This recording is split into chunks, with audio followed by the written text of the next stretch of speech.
Gigil ako sa pinsan kong nasa United States na ang tingin sa amin second-class citizen lang. Siguro sa iba, hindi nakakagigil ito, but hear me out.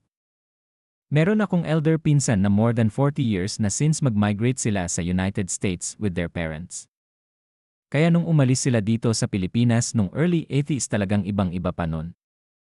Alam mo naman nun kapag nakapag-Amerika ka, sikat ka so parang feeling nila hanggang ngayon ganun pa rin. While nakabalik-balik na sila dito, ang tingin pa rin nila sa Pilipinas is how they left it nung early 80s. Growing up nakakatanggap kami ng balikbayan boxes and of course yung tita ko, tumutulong din sa mom ko, na sister niya, sa mga pang-tuition, ganyan. Pero syempre nung lumaki na kami, hindi na masyado sa balikbayan box, kasi namatay na rin ang tita ko, tapos kung magpapadalaman paminsan-minsan ang kausin ko, sa mom ko na lang, like pag birthday niya or Christmas. Feeling nga namin, pagdating ng panahon at wala na si mommy, wala na rin kami sigurong relationship sa kanila. Medyo may ere ang pinsan kong ito.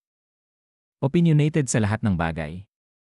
Wala daw asenso ang Pilipinas, ganyan-ganyan.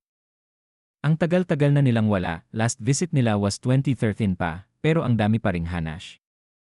Ang nakakatawa, yung partner niya, na Pinoy din, akala niya yata mga taga-bundok kami. One time, nagpadala ng iPad, tapos tinawagan ako sa Facebook Messenger the next day to teach me how to use it. Pati na rin ang pag-create ng Apple account. Hindi ko naman first time magka-Apple na gamit so alam ko naman. Sabi ng mom ko, sakyan ko na lang daw. Di sige. Lagi na lang, ganun ang ginagawa namin dito. Tatawag dito sa amin, magmamarunong. Tuturuan kami sa mga bagay-bagay. Medyo masakit din sila magsalita. Often mga underhanded comments. At saka, as if hindi namin alam ang sitwasyon sa States ngayon.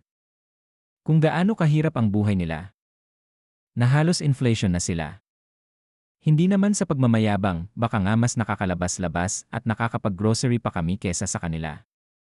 Kabibili ko lang ng isang tray ng itlog, I mentioned this kasi ang mahal na daw ng itlog sa kanila. Sila kaya? Pero hindi namin siya binabara. Alang-alang na lang sa mom ko. Kaya lang a few days bago ng May 12 elections, tumawag ba naman at nagbigay ng listahan ng dapat namin iboto. Imagine that. Wala naman sila dito pero kung makadikta. Pwede ba namin gawin yun sa kanila? Hindi naman 'di ba? Kuhang-kuha ang gigil ko.